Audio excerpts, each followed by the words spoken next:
大家好，在上一次的影片里面，我们介绍了使用 Obsidian 的 Yankee 外挂来制作 Anki 闪卡。在这一次的影片里面，我会继续来介绍如何使用 Anki 外挂来制作克漏字的笔记，同时也来介绍一下共享牌组。这个牌组可以在填空的栏位里面输入答案，它是一个既美观又方便的克漏字的一个模板。最后，我们再透过 Template 的脚本来制作几个快捷键，能够快速的在 Obsidian 里面来制作克漏字的填空栏位。比如说下面有这一段的文字，需要在这个里面做几个填空的栏位。我们先把要填空的栏位给标示起来，再按一下这个快捷键，它就会自动插入克漏字模板所需要的栏位。这是第二个栏位，就继续按下第二个快捷键。这个是第三个栏位，就按下第三个栏位。透过这样子的方法，就可以很方便的在 Obsidian 的笔记里面快速的制作出克漏字的闪卡格式了。以下我就来介绍一下 Yankee 外挂如何制作克漏字的卡片。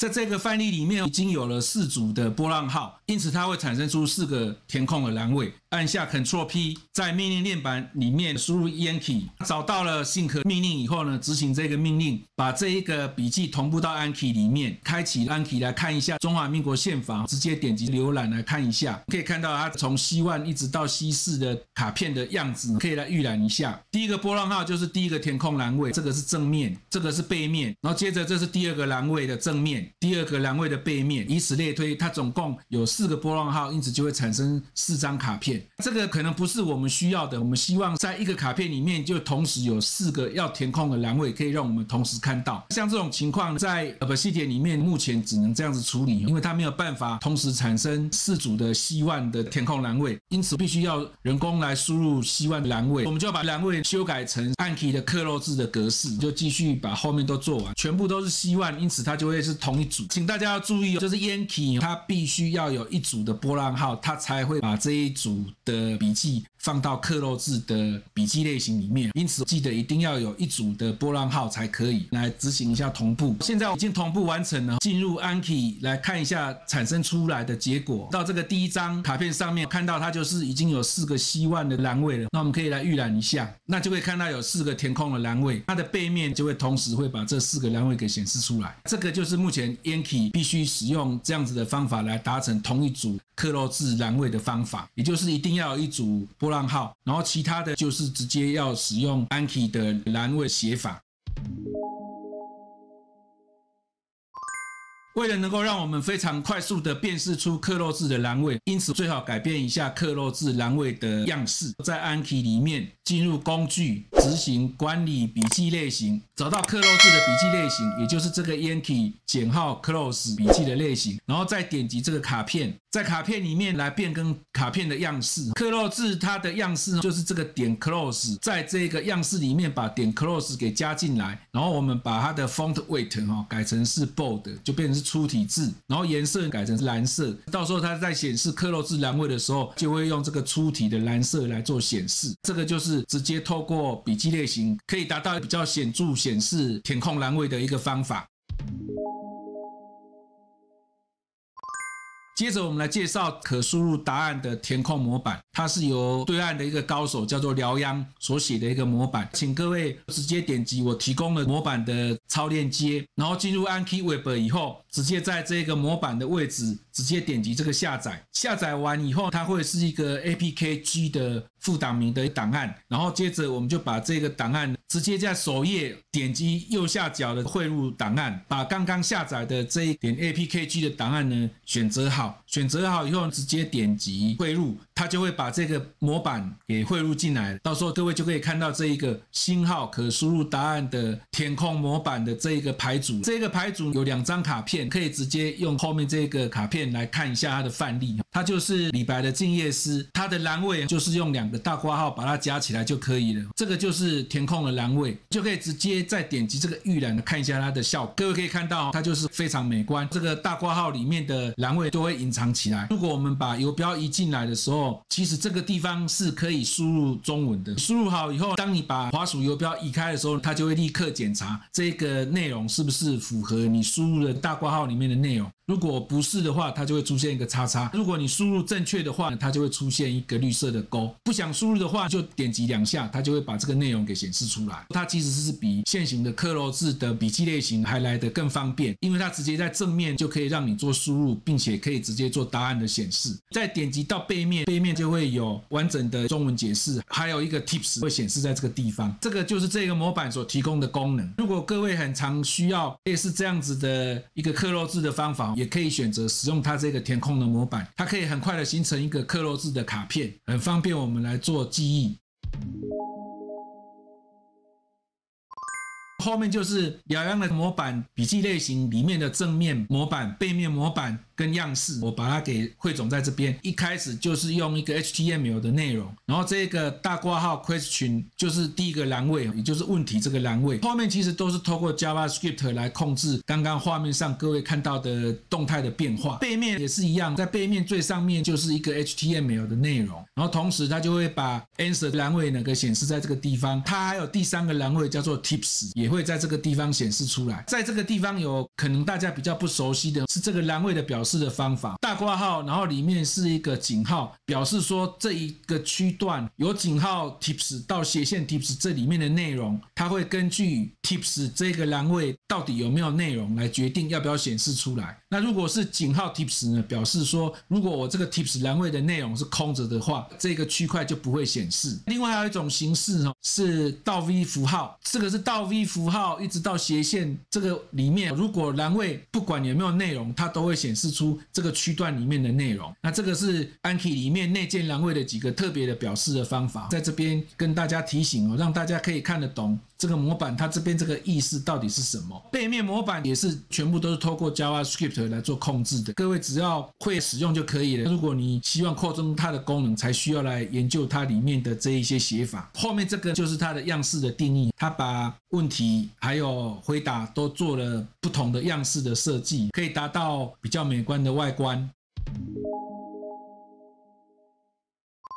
最后把这个辽央的填空模板整合到 Yankee 外挂，因为填空的模板其实它不是真正的克漏字类型，而是基本型。我们可以用基本型或者是基本型含了反向卡片这2种型都可以来使用。只要把模板里面的这个 question 栏位把它改成 Yankee 用的这个 front， 然后 answer 改成 back， 这样子就可以直接套用辽央的填空模板。当然因为我们没有这个 tips 这个栏位，因此就把这个 tips 的栏位给移除掉，然后再把样式也给放到 Yankee Basic 这一个笔记类型里面，这样子就可以来使用它了。先来看一下修改后的大概的样子是怎样。先进入工具管理笔记类型，找到 Yankee Basic， 然后进入卡片。各位可以看到上面这个正面模板它的内容其实就是来自于刚刚辽央的填空模板，只是我们把这个栏名给改掉了。这个本来是 question， 我们现在把它改成 front。背面也是一样，这个是 front， 然后后面这个 answer 要使用的栏位是这个 back， 其他的 JavaScript 通通都没有改变，然后样式也是整个就搬进来，这样子就可以把辽央的填空模板改变成 Yankee， 也可以来使用，来试一下。在这个地方，现在这个笔记呢就已经使用了辽央填空模板的方法了，就使用2个大括号。刚刚这个笔记也已经同步到 Anki 里面了，直接进入浏览来看一下它的内容。要先进入这个法条，因为是在这个法条里面的，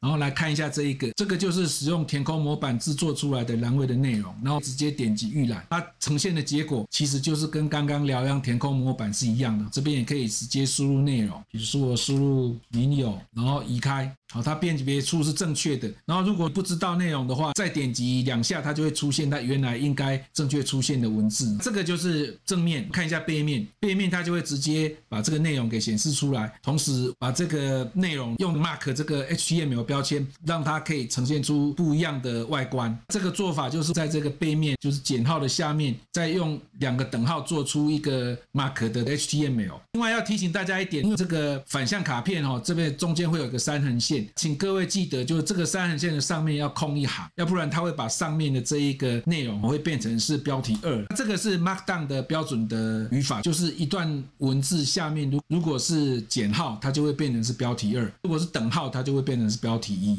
请大家特别注意一下，最好空一行。最后我们就来介绍一下 template 的脚本。透过 template 的脚本可以定义几个快捷键，然后透过这个快捷键就可以使用很快的方法就可以做填空栏位的输入。目前的环境里面只做到插入第3个栏位，就来试一下第4个栏位要怎么做。首先就是要先找到 template 它的资料夹，我的资料夹是在010-template 资料夹里面，可以先找一下先前写好的插入第1个填空栏位的内容，然后把这个内容给复制起来。然后在这一个资料夹上面点击右键，输入 New Note， 建立新的笔记，然后把刚刚的内容给贴进来，然后改一下档名。因为我的 template 的脚本都是用 CMD 开头，我就用 CMD， 然后 Anki Close -C4， 这个就是新建好的笔记。那它的副档名就是.md 档，它是一个标准的 Markdown 的文字档。然后我要把这个 prefix 就是前缀字元改成 C4， 就是我要插入 C4。假如我现在标示的文字它是用大括号 C4 开头的话，就会当作是要移除这一段 C4 栏位的内容，因此这边就会把大括号 C4 冒号冒号给移除掉。所以这一段跟这一段都是在做移除的动作。如果不是移除的话，就会把这个前缀字元跟最后面的2个大括号都给拼接起来，它就会变成是一个需要的填空的第4个栏位。这个脚本写好以后，记得要到 template 的设定里面去把它给注册起来，让它变成是一个可以执行的脚本。因此我们进入设定，第3方外挂这里找到 template，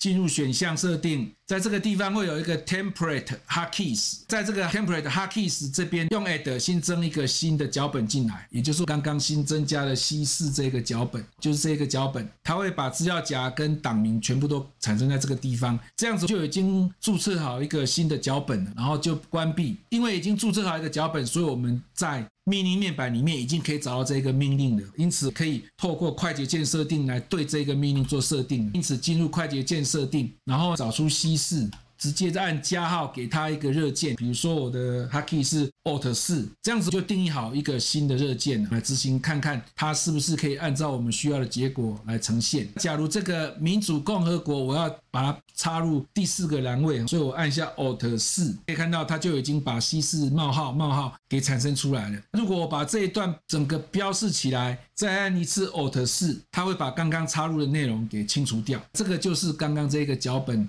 做的这个样子。各位可以比照这样子把 C1、C2、C3、C4 还有2个大括号的也通通都给制作出来。然后如果希望使用 Yankee 的2个波浪号的话，也可以类似这样的方法自己去制作出一个新的脚本。那透过这几个脚本产生出来的快捷键，我们就可以很容易的在 Obsidian 里面制作出需要的克漏字的卡片了。今天就是介绍 Anki 克漏字的笔记的制作的方法，希望对于有在使用 Obsidian 跟 Anki 的朋友们有一些帮助，也希望各位能够订阅、按赞、分享。今天就介绍这一些 Obsidian 的使用技巧到这边，谢谢各位。